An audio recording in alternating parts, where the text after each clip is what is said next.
बिस्मिल्लाहिर्रहमानिर्रहीम। अस्सलाम वालेकुम स्टूडेंट्स, मैं हूं हसन फरीद, आपका फिजिक्स टीचर। आज का हमारा आर्टिकल वेक्टर्स की रेजोल्यूशन से मुतालिक है। तो आइए स्टार्ट करते हैं आज का लेक्चर। स्टूडेंट्स, वेक्टर की रेजोल्यूशन को समझना बहुत क्रूशियल और बहुत क्रिटिकल है, क्योंकि ये कॉन्सेप्ट आपके इंटायर चैप्टर में बार बार इस्तेमाल होगा। तो आज हम इसको बहुत डीप अंडरस्टैंडिंग देंगे और ये कुछ डेफिनेशंस मैंने आप लोगों के सामने लिखी हैं, जिनको भी मैं थोड़ी ही देर में डिफाइन करूंगा कि वेक्टर की रेजोल्यूशन बेसिकली होती क्या है, तो वेक्टर के कंपोनेंट से क्या मतलब है और वेक्टर का रेक्टेंगुलर कंपोनेंट क्या होता है। इससे पहले कि मैं ये डेफिनेशन करूं, क्यों ना पहले हम ये कॉन्सेप्ट लें कि ये रेजोल्यूशन क्या होती है। स्टूडेंट्स, सबसे पहले हम देखते हैं कि कंपोनेंट्स क्या होते हैं। जब मैं बात करूं कंपोनेंट्स की, तो कंपोनेंट्स का मतलब है कि किसी भी चीज के ऐसे दो हिस्से बना दें या तीन हिस्से बना दें या चार, या जितना आपका दिल करे, लेकिन उन हिस्सों में ये खास बात होनी चाहिए कि जब आप उनको ऐड करें तो वापस वही आंसर आए जिसके आपने हिस्से बनाए थे। कंपोनेंट्स वेक्टर्स के भी हो सकते हैं, स्केलर्स के भी हो सकते हैं। ऑल्दो इस चैप्टर में हमें पढ़ने चाहिए वेक्टर्स के कंपोनेंट्स, मगर डीप अंडरस्टैंडिंग के लिए क्यों ना पहले आपको एक आसान कॉन्सेप्ट दूं कि स्केलर अगर हम देखें उनके कंपोनेंट से क्या मतलब है। ये देखिए, मेरे पास स्केलर से मुराद होता है डिजिट्स, और डिजिट्स कोई भी डिजिट हो सकता है। मैंने आपके सामने एक डिजिट लिखा 8। मैं आपसे पूछता हूं इस 8 के कंपोनेंट्स बनाएं। क्या डेफिनेशन है कंपोनेंट्स की? कंपोनेंट्स जिनको ऐड करूं तो 8 आए। तो मैं कह सकता हूं 8 का एक कंपोनेंट है 1 और 7, क्योंकि मैं 1 और 7 को ऐड करूंगा तो 8 आएंगे। तो 1 और 7 8 के क्या हुए? कंपोनेंट्स हुए, हिस्से हुए, जिसे उर्दू में कहेंगे हम। क्या सिर्फ यही कंपोनेंट्स बनते हैं? आप कहेंगे नहीं सर, 2 और 6 भी तो 8 के ही कंपोनेंट्स। और अगर मैं 3 और 5 बोलूं तो 3 और 5 भी 8 के कंपोनेंट्स हैं, क्योंकि 3 और 5 को ऐड करूंगा तो 8 आएगा। और फिर 4 और 4 को भी हम देखें तो ये भी 8 के कंपोनेंट्स है। लेकिन जब आप इससे मजीद कंपोनेंट्स बनाना चाहेंगे तो फिर हमारे पास 4, आप यहां एक एक बढ़ा रहे, 4 से आगे 5 करेंगे, और यहां कम कर रहे हैं तो 3 करेंगे, और 5 और 3 तो ऑलरेडी हो चुका है। 3 और 5 और 5 और 3 एक ही बात है। तो बच्चे समझते हैं कि भाई कंपोनेंट्स इतने ही बनेंगे, लेकिन ऐसा नहीं है स्टूडेंट्स। ये देखिए, अगर मैं कहूं 8 का एक कंपोनेंट 7.5 एंड 0.5, ये भी तो मिलकर 8 बना रहे, तो फिर ये भी तो कंपोनेंट ही हुआ। तो इसका मतलब हम किसी भी स्केलर की जब बात करें तो कितने कंपोनेंट्स बना सकते हैं? जितना हमारा दिल करेगा, जितने हम चाहेंगे हम उतने कंपोनेंट्स बना सकते हैं। दूसरे अल्फाज में इनफाइनाइट कंपोनेंट्स बना सकते हैं। कितने कंपोनेंट्स बन सकते हैं किसी भी स्केलर के? Infinite components. दूसरी इंपॉर्टेंट बात, अगर आप देखें इसको ऑपोजिट में, 1 और 7 को मैं क्या कर रहा हूं तो 8 आ रहा है, ऐड कर रहा हूं, इसका मतलब एडिशन है ये। लेकिन यहां आज मैं 8 को 1 और 7 में डिवाइड कर रहा हूं, यानी कि आज मैं एडिशन के ऑपोजिट जा रहा हूं। ये कौन सा प्रोसेस है? एडिशन के ऑपोजिट जब भी मैं पूछता हूं कौन सा प्रोसेस है, ज्यादातर बच्चे कहते हैं subtraction, which is entirely wrong. तो बच्चों को ऐसा लगता है जैसे एडिशन का ऑपोजिट सब्ट्रैक्शन होता है। हरगिज नहीं बच्चों, एडिशन का ऑपोजिट ये प्रोसेस है, इसे हम बोलते हैं रेजोल्यूशन। तो यहां से हमें पता चला कि रेजोल्यूशन क्या हुई? फिर किसी भी चीज को उसके कंपोनेंट्स में डिवाइड कर देना, तकसीम कर देना, क्या कहलाता है? उस वेक्टर की रेजोल्यूशन कहलाती है, और वो ये इसके कंपोनेंट्स हैं। तो यहां से आपको थोड़ा सा आइडिया हुआ, लेकिन ये बात मैं फिर भी लिख देता हूं कि resolution is opposite process of addition. Addition का ऑपोजिट प्रोसेस अगर आपसे एमसीक्यू में पूछा जाए तो आप बताएंगे कि एडिशन का ऑपोजिट रेजोल्यूशन होता है। ये तो थी बात स्केलर की, ये चीज अंडरस्टैंडिंग के लिए जरूरी थी, लेकिन ये हमारा आज का आर्टिकल नहीं है। हमारा आर्टिकल है कि वेक्टर्स की रेजोल्यूशन कैसे करनी है। तो आइए हम जरा देखते हैं कि वेक्टर की रेजोल्यूशन से क्या मतलब है। मैंने आप लोगों को बताया कि जब हम बात करते हैं कंपोनेंट्स की, तो कंपोनेंट्स वो चीजें होती हैं जिनको मैं ऐड करूं तो वापस ओरिजिनल चीज आए। तो अगर मैं इसी डेफिनेशन को वेक्टर्स पर अप्लाई करूं तो इस वेक्टर के कंपोनेंट क्या होंगे? वो वेक्टर्स होंगे जिनको मैं ऐड करूं तो वापस यही ए वेक्टर बन जाए। तो ये देखिए, अगर मेरे पास ये एक वेक्टर है सी या बी कह देता हूं, और ये एक वेक्टर है सी, तो आपको मालूम है अगर मैं बी और सी को हेड टू टेल जोड़ूं तो वापस ए आएगा। इसका मतलब बी और सी ए के क्या हुए? कंपोनेंट, क्योंकि बी और सी ऐड होकर वापस ए दे रहे हैं। लेकिन क्या यही कंपोनेंट्स बनेंगे? वही वाली लॉजिक। क्या और कंपोनेंट्स बन सकते हैं? बिल्कुल बन सकते हैं। ये देखिए हमारे पास, अगर मैं चाहूं तो मैं ये कंपोनेंट भी बना सकता हूं कि ये बी है और ये सी है। अभी भी ये ए के कंपोनेंट्स हैं क्योंकि ऐड होकर ही हमें वापस ए दे रहे हैं। और फिर अगर मैं चाहूं इस ए के ये दो कंपोनेंट्स भी बना सकता हूं, बी और सी। अब यहां से हमें आइडिया हुआ कि कंपोनेंट्स वो चीज होती है, वेक्टर के केस में भी कंपोनेंट वो चीज होती है जिसको अगर मैं ऐड करूं तो वापस ओरिजिनल वेक्टर आए मेरे पास। लेकिन स्टूडेंट्स, यहां पर अब दो तीन चीजें बहुत इंपॉर्टेंट है समझने वाली। मैं बात कर रहा था पहले स्केलर के कंपोनेंट्स की। कितने कंपोनेंट हो सकते हैं? इनफाइनाइट। लेकिन अगर मैं एक शर्त लगाऊं, शर्त ये है, मैं कहता हूं 8 के कंपोनेंट्स करें, लेकिन शर्त लगा रहा हूं कि कंपोनेंट्स ऐसे हो जो आपस में बराबर हो, तो क्या आप बहुत ज्यादा रेजोल्यूशन कर सकते हैं? नहीं। फिर आपके पास एक ही ऑप्शन है, ये कि मैंने कंडीशन लगा दी 8 के कंपोनेंट्स बनाने की जो आपस में बराबर भी हों। अगर मैं ऐसी ही कंडीशन यहां पर लगाऊं कि वेक्टर ए के कुछ कंपोनेंट्स बनाए, लेकिन ऐसे कंपोनेंट्स बनाए जो आपस में परपेंडिकुलर हो, यहां बराबर की शर्त नहीं बोलूंगा, परपेंडिकुलर की शर्त बोलूंगा, तो अब ये कंपोनेंट्स तो है लेकिन ये परपेंडिकुलर नहीं है क्योंकि ये एंगल 90 नहीं बन रहा। ये भी कंपोनेंट्स है लेकिन परपेंडिकुलर नहीं, लेकिन ये कंपोनेंट्स हैं और ये खैर से परपेंडिकुलर भी हैं। इसका मतलब जिस तरह से ये दो कंपोनेंट्स ज्यादा इंपॉर्टेंट थे, इसी तरह से जब वेक्टर्स की रेजोल्यूशन करते हैं तो कंपोनेंट्स तो बन जाते हैं जितने मर्जी हम चाहें, मगर रेक्टेंगुलर कंपोनेंट्स हमारे पास जो होंगे वो स्पेशल किस्म के कंपोनेंट्स होंगे जो ना सिर्फ उसके कंपोनेंट्स होंगे बल्कि वो आपस में 90 डिग्री पर भी होंगे। इसमें अच्छी बात क्या होगी कि एक अगर एक्स एक्सिस में है तो दूसरा वाई एक्सिस में होगा क्योंकि वो आपस में परपेंडिकुलर है और एक्सिस भी एक दूसरे से परपेंडिकुलर होते हैं। स्टूडेंट्स, ये बातें आप भूल ना जाएं तो क्यों ना इसको जल्दी से आप एमसीक्यू की फॉर्म में एक दफा नोट डाउन कर लें। तो मैं आपसे पूछता हूं स्टूडेंट्स कि maximum number of components of a vector are, option है आपके पास 1, 2, 3, इनफाइनाइट। तो याद रखिएगा, सबसे पहले मैंने बताया था यहां इंपॉर्टेंट वर्ड क्या है? कंपोनेंट। मैंने कुछ नहीं बोला कौन सा कंपोनेंट। जब कंपोनेंट की बात करते हैं, कंपोनेंट तो आप जितने मर्जी बना दे, तो यहां ऑप्शन हमारे पास क्या आएगा? इनफाइनाइट। वही चीज जो मैंने यहां पर भी एक्सप्लेन किया। थोड़ा सा इस क्वेश्चन को चेंज करते हैं। ये देखिए, मैं कंपोनेंट की बजाय यहां पर वर्ड ऐड कर देता हूं रेक्टेंगुलर कंपोनेंट।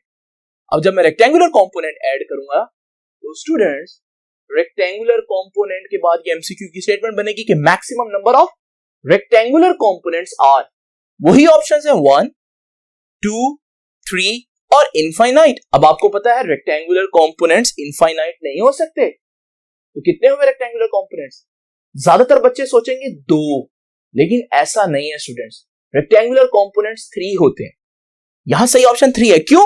यहां पर जो मैंने बनाया ये एक्स एक्सिस और वाई एक्सिस है, लेकिन आपको मालूम है तीसरा जेड एक्सिस है, तो एक रेक्टेंगुलर कंपोनेंट जो इन पर भी परपेंडिकुलर हो वो जेड एक्सिस में भी हो सकता है। तो फिर यहां पर इसके क्यों 2 कंपोनेंट्स बन रहे हैं? क्योंकि ये है हमारे पास एक ऐसा वेक्टर जिसे हम बोलते हैं प्लेन वेक्टर। मैंने फर्स्ट लेक्चर में बताया था, जिसके सिर्फ 2 एक्सिस हो। अगर ये एमसीक्यू जो है, मैं इसमें वेक्टर की बजाय प्लेन वेक्टर कर दूं तो ये बन जाएगा maximum number of rectangular components of a plane vector. इस सूरत में फिर से वही ऑप्शन अगर हमारे पास हो तो यहां पर फिर हमारे पास ऑप्शन जो है वो 2 रेक्टेंगुलर कंपोनेंट्स वाला सही होगा, क्योंकि जब हम प्लेन वेक्टर की बात करते हैं तो उसमें सिर्फ और सिर्फ दो रेक्टेंगुलर कंपोनेंट हो। एक और बात मैं आपको जुबानी बता देता हूं, और वो ये है कि अक्सर पूछा जाता है कि हमारे पास क्या कंपोनेंट अपने वेक्टर से बड़ा हो सकता है? तो बिल्कुल, कंपोनेंट अपने वेक्टर से बड़ा हो सकता है। लेकिन जब यह पूछा जाए क्या रेक्टेंगुलर कंपोनेंट अपने वेक्टर से बड़ा हो सकता है, तो नहीं, रेक्टेंगुलर कंपोनेंट अपने वेक्टर से हमेशा छोटा होगा, क्योंकि ये राइट एंगल ट्राइंगल बन रही है और वेक्टर खुद ट्राइंगल का हाइपोटेनस है, और हाइपोटेनस हमेशा ग्रेटेस्ट साइड होती है, तो ये उससे कभी भी बड़ा नहीं हो सकता। तो स्टूडेंट्स, ये थे थोड़ा सा कॉन्सेप्ट। आई होप कि आपको रेजोल्यूशन भी समझ में आ गई होगी, कंपोनेंट भी समझ में आ गई, लेकिन इन चीजों को लिखना किस तरह से है आइए जरा देखते हैं। तो स्टूडेंट्स, अभी हम डिफाइन करते हैं ये टर्म्स को। पहले मैं कंपोनेंट डिफाइन करता हूं। जैसे कि अभी आप लोगों ने देखा कि कंपोनेंट किसी भी वेक्टर का वो हिस्सा है जो किसी खास डायरेक्शन में होगा, एक्स एक्सिस में होगा, वाई एक्सिस में होगा, जेड एक्सिस में होगा। यहां से हम कह सकते हैं व्हाट इज अ कंपोनेंट?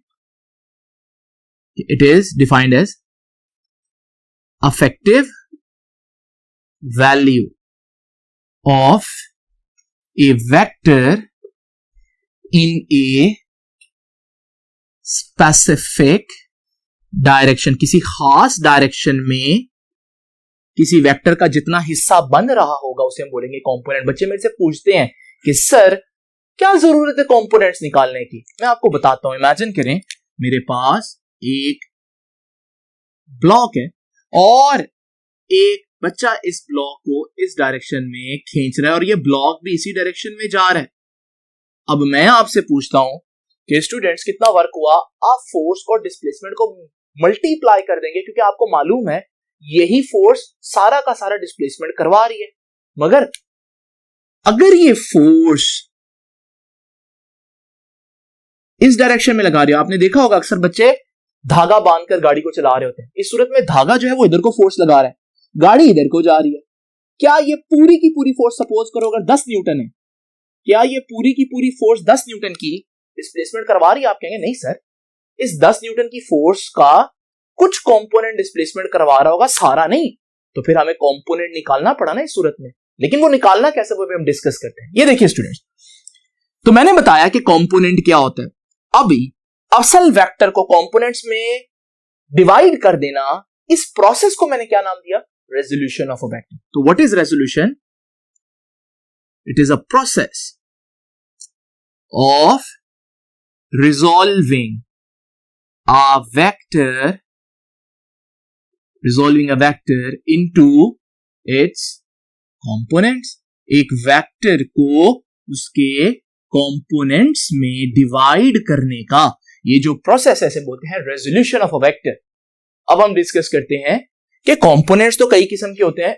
ये रेक्टेंगुलर कंपोनेंट क्या है? अभी मैंने आपको बताया रेक्टेंगुलर कंपोनेंट्स क्या होते हैं, जो एक दूसरे पर परपेंडिकुलर भी हो, और हमारे लिए ये ज्यादा कारआमद है, ये ज्यादा आसान कर देते हैं हमारे काम को। ये देखिए जी, आपकी बुक कहेगी कि it is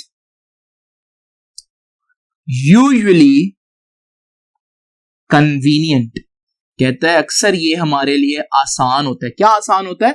to resolve a vector into components. Vector को ऐसे कंपोनेंट्स में डिवाइड करना which are जो परपेंडिकुलर टू ईच अदर, आपस में परपेंडिकुलर भी हों, और इन्हें हम क्या बोलेंगे? इन्हें हम बोलेंगे they are called rectangular components. अभी मैंने आपको एमसीक्यू में बताया ना स्टूडेंट्स, कितने होते हैं रेक्टेंगुलर कंपोनेंट्स? अगर हमारे पास एक प्लेन वेक्टर हो, यानी कि एक ऐसा वेक्टर हो जिसके दो एक्सिस हो, तो फिर हमारे पास उसके रेक्टेंगुलर कंपोनेंट्स भी दो ही होंगे, एक्स कंपोनेंट और वाई कंपोनेंट। लेकिन अगर हमारे पास एक ऐसा वेक्टर हो जो स्पेस वेक्टर हो, स्टूडेंट जिन्होंने मेरा पहला लेक्चर लिया उन्हें पता है स्पेस वेक्टर 3D वेक्टर को बोलते हैं, जिसके 3 एक्सिस हो, तो अगर उसके 3 एक्सिस हैं तो फिर उसके रेक्टेंगुलर कंपोनेंट्स भी 3 ही होंगे।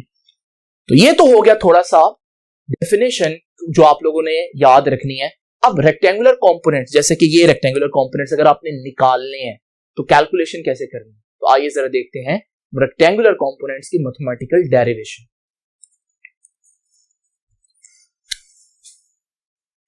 स्टूडेंट सबसे पहले मैं थोड़ा सा आपको बता दूं कि आपने अगर ये लॉन्ग क्वेश्चन आता है तो इसको अटेम्प्ट कैसे करना है। आपने हेडिंग देनी है एक्सप्लेनेशन की। अब एक्सप्लेन कैसे करना है, एक्सप्लेनेशन में मेजॉरिटी ऑफ द टाइम आपकी बुक क्या करेगी, दो बातें आएंगी, डायग्राम और उसी की एक्सप्लेनेशन। तो पहले तो मैं आप लोगों को बताता हूं वेक्टर को रिजॉल्व करने का ये जो डायग्राम है ये कैसे बनाना है। तो सबसे पहले तो हमारे पास एक वेक्टर ही होना चाहिए। ये देखिए स्टूडेंट्स, मेरे पास ये एक्स एक्सिस और वाई एक्सिस है, कोऑर्डिनेट्स सिस्टम है, रेक्टेंगुलर कोऑर्डिनेट सिस्टम। मैं यहां पर आपके सामने एक वेक्टर बना देता हूं। ये वेक्टर स्टार्ट हो रहा है पॉइंट ओ से और ये एंड हो रहा है पॉइंट पी पर। तो ये जो वेक्टर है जो कि लाइन ओपी बता रही है, इसे हम बोलते हैं कि ये है वेक्टर ए। अब जैसे कि मैंने बताया इसके रेक्टेंगुलर कंपोनेंट्स करने, कैसे करने, बहुत आसान है। आप इसके रेक्टेंगुलर कंपोनेंट्स इस तरह से करेंगे कि आप एक लाइन सीधी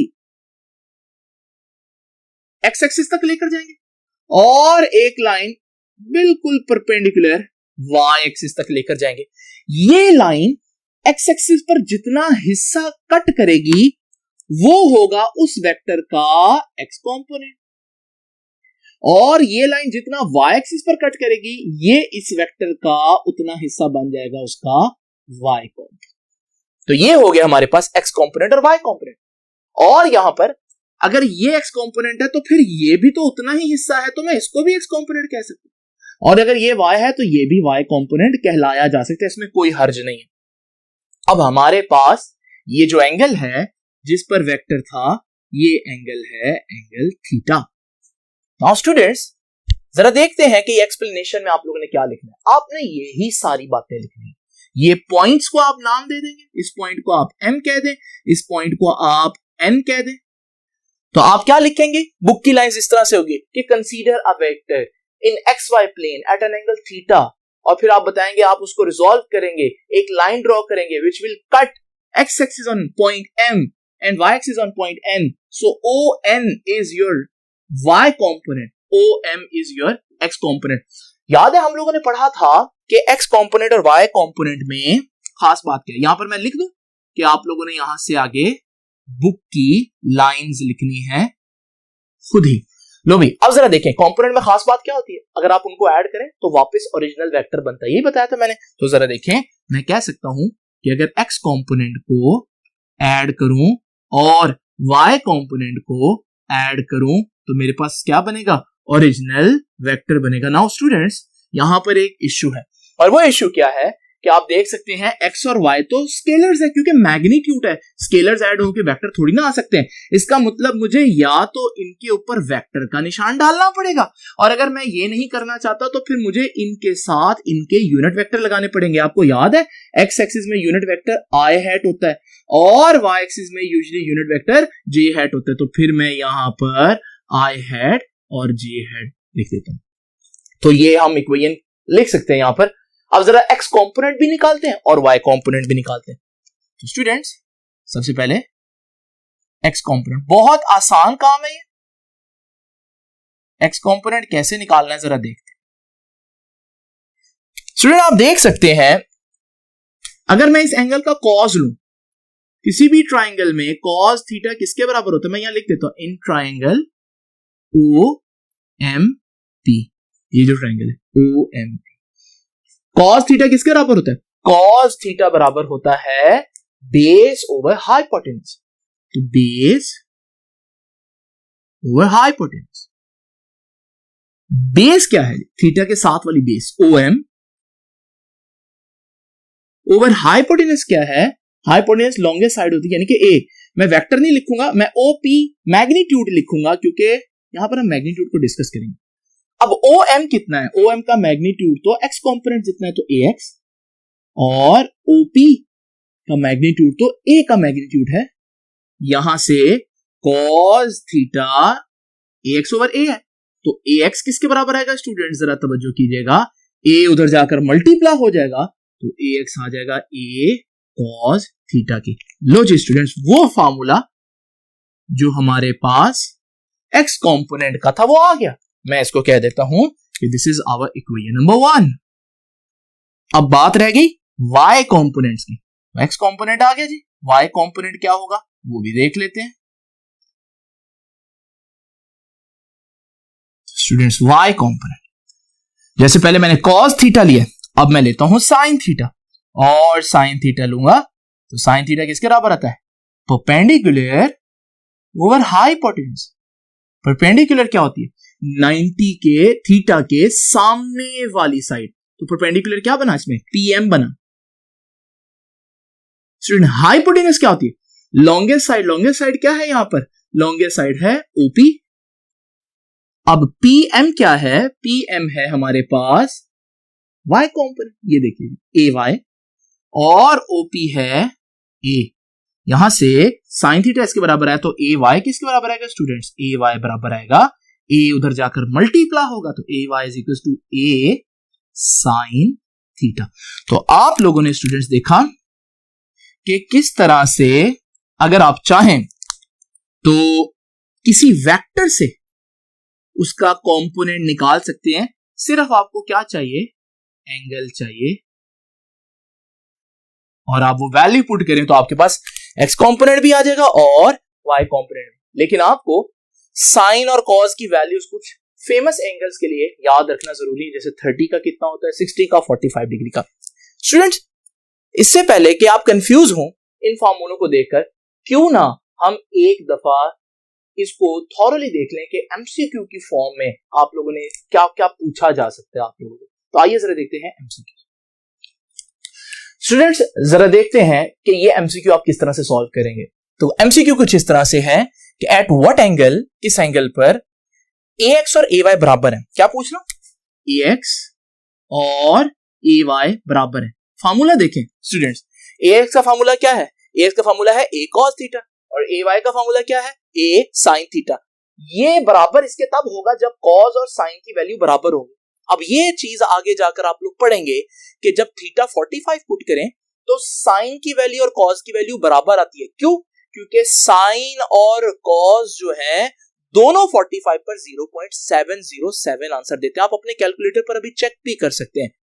तो इसका मतलब मैं कह सकता हूं कि फिर यहां पर कौन सा ऑप्शन सही होगा, तो आप बच्चे कहेंगे 45। लेकिन स्टूडेंट एक बात है जो आप लोग यहां पर गौर करना भूल गए, और वो देखिए जरा, ए एक्स और ए वाई आप देख रहे हैं वेक्टर के निशान ए एक्स और ए वाई के ऊपर। ये वेक्टर के निशान बता रहे हैं कि मैं वेक्टर्स की बात कर रहा हूं। वेक्टर्स कब बराबर होते हैं स्टूडेंट्स, दो बातें, जब मैग्नीट्यूड भी बराबर हो और जब डायरेक्शन भी बराबर हो। तो स्टूडेंट अगर हम देखें एक्स कंपोनेंट तो एक्स एक्सिस में होता है, वाई कंपोनेंट तो वाई एक्सिस में होता है। क्या ये बराबर हो सकते हैं, मैग्नीट्यूड में हो सकते हैं लेकिन डायरेक्शन में नहीं, क्योंकि एक एक्स एक्सिस में एक वाई एक्सिस में। तो क्या हमारे पास कभी भी ये सिचुएशन आ सकती है किसी भी एंगल पर, हरगिज नहीं। तो आप यहां पर एक और ऑप्शन ऐड करेंगे और वो क्या है, इम्पॉसिबल।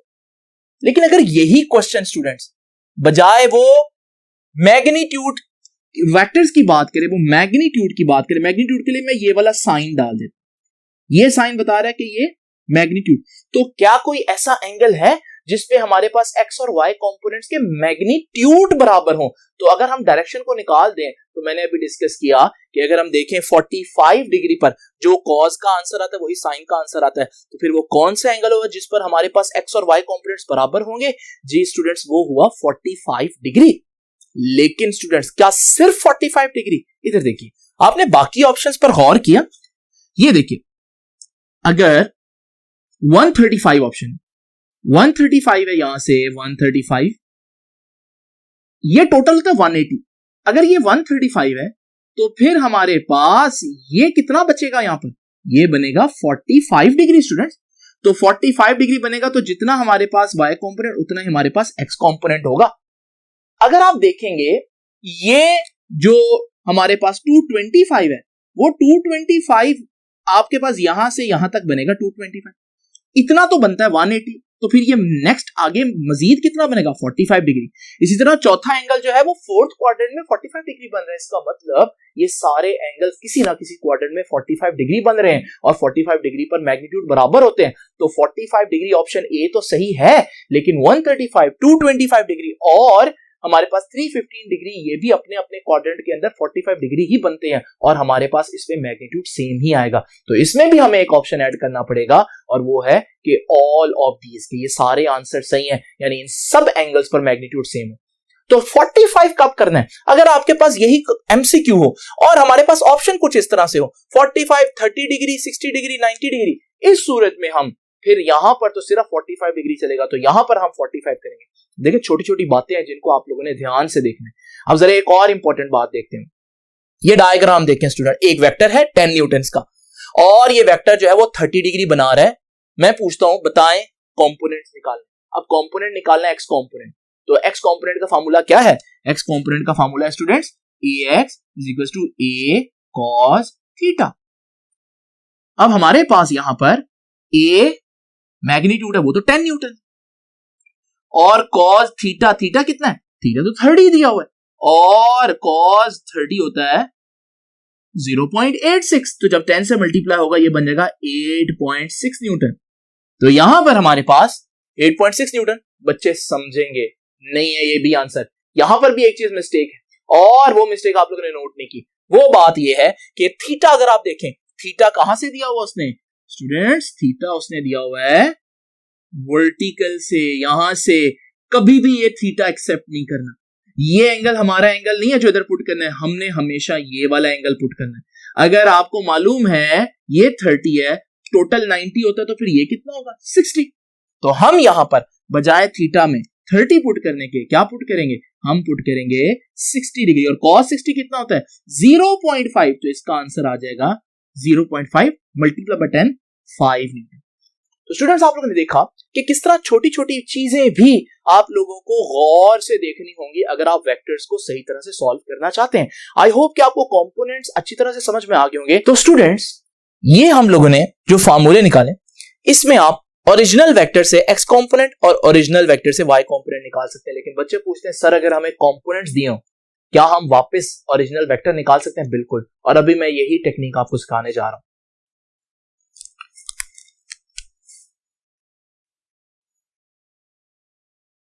तो हम कहेंगे कि रिजल्टेंट फ्रॉम कंपोनेंट्स। अभी तक हम कंपोनेंट्स निकाल रहे थे रिजल्टेंट से, लेकिन अब मैं कहूंगा रिजल्टेंट निकालें कंपोनेंट्स।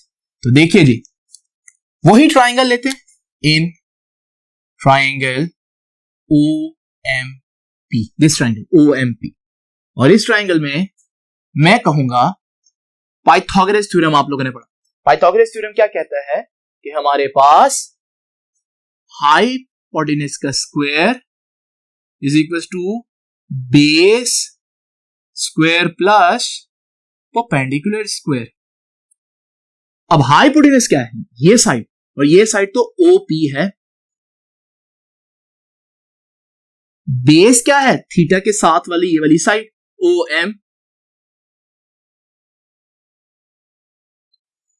और परपेंडिकुलर क्या है स्टूडेंट? थीटा के सामने वाली साइड राइट एंगल ट्राइंगल में PM। अब जरा देखते हैं क्या इनके स्पेशल नेम बनते हैं? बिल्कुल, OP तो A है,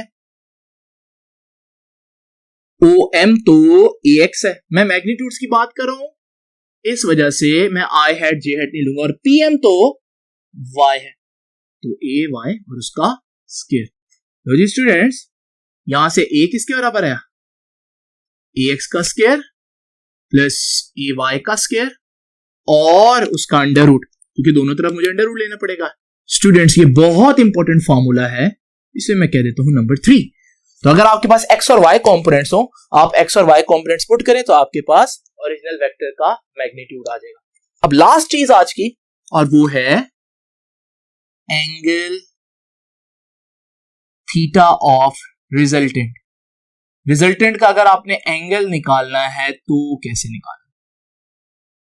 स्टूडेंट ध्यान कीजिएगा, हम फिर से उसी ट्राइंगल में, इन ट्राइंगल OMP मैं कह सकता हूं ट्राइंगल OMP में कि थीटा tan थीटा किसके बराबर होता है?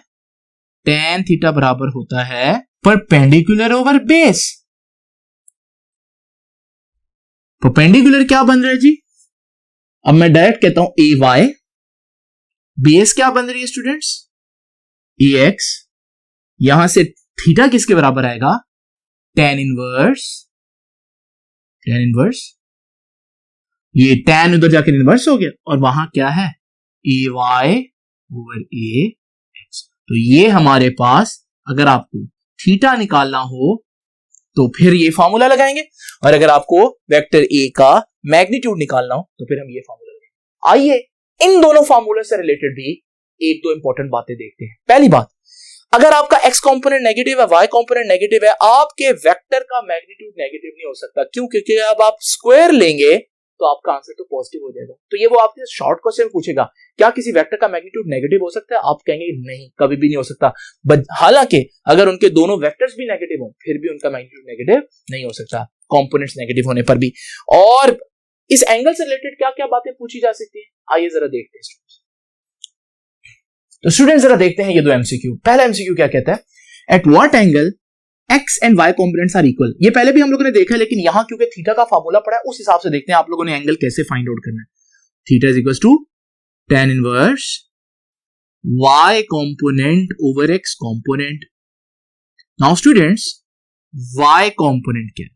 y कंपोनेंट और x कंपोनेंट तो बराबर है, तो ये जब बराबर होंगे कैंसिल होंगे, हमारे पास रह जाएगा 1, और 1 का tan इनवर्स जब आप लेंगे तो आपके पास आंसर आएगा 45 डिग्री। ये आप कैलकुलेटर से दे सकते हैं, लेकिन अगर आप वैसे विजुअली देखना चाहें, ये देखें जी, हमारे पास ये एक वेक्टर है, ये अगर वेक्टर है 45 डिग्री पर, ये बनेगा इसका y कंपोनेंट और ये बनेगा इसका x कंपोनेंट, यहां से यहां तक और यहां से यहां तक। आप देख सकते हैं कि x और y कंपोनेंट तकरीबन दोनों बराबर बन रहे हैं। इसका मतलब आप बनाकर भी देख सकते हैं, ड्रॉ करके भी देख सकते हैं कि 45 डिग्री पर x और y कंपोनेंट बराबर होंगे। बिल्कुल ऐसा ही यहां पर हमारे पास ये क्वेश्चन है, कहता है ax 4 है, ay 5 है, थीटा निकालें। अब आप स्टूडेंट्स फौरन से फार्मूला लगाएंगे कि theta is equal to tan inverse ऊपर y कंपोनेंट नीचे x कंपोनेंट, y कंपोनेंट और x कंपोनेंट जैसे ही आप वैल्यूज पुट करेंगे तो 5 पुट करेंगे और 4 पुट करेंगे, और जैसे ही आप इसको सॉल्व करने लगेंगे, अगर आप m कैट कर रहे हैं या e कैट कर रहे हैं तो आपको पता चलेगा कि यार यहां तो मैं थीटा निकाल ही नहीं सकता, क्योंकि tan इनवर्स निकालने के लिए आई नीड अ कैलकुलेटर, और कैलकुलेटर तो वहां पर अलाउ नहीं है। यहां पर क्या करें? क्या कोई और लॉजिक, कोई ट्रिक हमारी यहां हेल्प कर सकता है? बिल्कुल कर सकता है। ये देखिए स्टूडेंट्स, हम कह सकते हैं, देख सकते हैं कि y कंपोनेंट x कंपोनेंट से बड़ा जरूर है। ये 5 है, ये 4 है, तो y कंपोनेंट इज ग्रेटर। अब मुझे ये भी मालूम है कि वो कौन सा एंगल है जिस पर 45 पर, जिस पर x और y बराबर होते हैं। तो अगर 45 होता तो जितना x उतना y, लेकिन हमें मालूम है y कंपोनेंट बड़ा है। y कंपोनेंट कब बड़ा होगा? जब मैं इस वेक्टर को थोड़ा सा यूं बनाऊंगा, क्योंकि इस सूरत में इसका y यानी कि इसकी हाइट ज्यादा, लेकिन इसका x कंपोनेंट कम हो जाएगा। इसका मतलब मुझे मालूम है कि अगर y कंपोनेंट x कंपोनेंट से बड़ा है तो ये एक ही सूरत में हो सकता है जब एंगल 45 से बड़ा हो। और अगर आप देखें इसमें एंगल 45 से सिर्फ और सिर्फ एक ही बड़ा है, तो विदाउट यूजिंग कैलकुलेटर मैं गेस कर सकता हूं कि मेरा एंगल जो है वो 51 डिग्री होगा, बशर्ते कि कोई और एंगल इस तरह का 45 से बड़ा ना हो। तो थोड़ा सा आप इनको देखें कि किस तरह से हिट एंड ट्रायल करके आप बजाय सही आंसर ढूंढने के आप गलत आंसर्स ढूंढकर उनको एलिमिनेट कर देंगे, और आपके पास जो बाकी बचेगा वही आपका सही आंसर होगा। ये था स्टूडेंट्स आज का लेक्चर। आई होप कि आप इसको अच्छी तरह से रेडी करेंगे। बहुत इंपॉर्टेंट है, और ये बेसिक इस वजह से है क्योंकि ये पूरे आपके चैप्टर में थ्रू आउट ये कॉन्सेप्ट्स यूज होंगे। तो यहां जितना आप इसको स्ट्रॉन्ग करेंगे उतना आगे ही आपके लिए फायदा है। तो मैं यहां पर आप लेक्चर छोड़ता हूं, आप लोग इसको अच्छी तरह से दोबारा देख लें। चाहे अगर कोई चीज नहीं समझ में आती तो वहां वीडियो रोक कर दोबारा रिवाइंड करके देखा करें। तो आपसे मुलाकात होगी नेक्स्ट लेक्चर में, तब तक के लिए अल्लाह हाफिज।